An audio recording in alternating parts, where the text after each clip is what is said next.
This goblin is shielding the wrong way. Let's flip him horizontally. Select a layer, Shift H. There we go, fixed it. These goblins are sawing a log. However, they are not doing it in sync.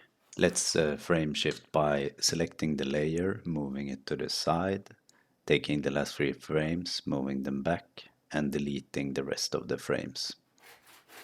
There we go. These goblins are walking upside down. Let's flip them vertically. Select the layer, Shift V. Perfect. This goblin is dancing all alone.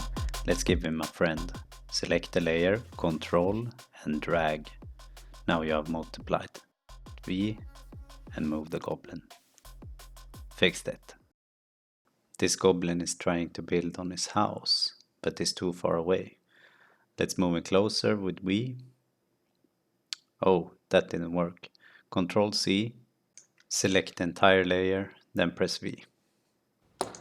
Fixed it. The second goblin don't want the same outfit. Let's choose a color, add it to the palette, press the layer, press I on the color, and now Shift R. Choose the yellow color and press OK. Nice. Orchelangelo here is working on another sculpture, but there is a shadow missing. Let's select the marble with W and then press B and draw a shadow. And soon we're done.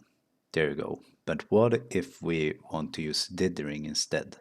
Let's select the brush I've made here and press Ctrl B. Then press G and fill in the shadow with dithering.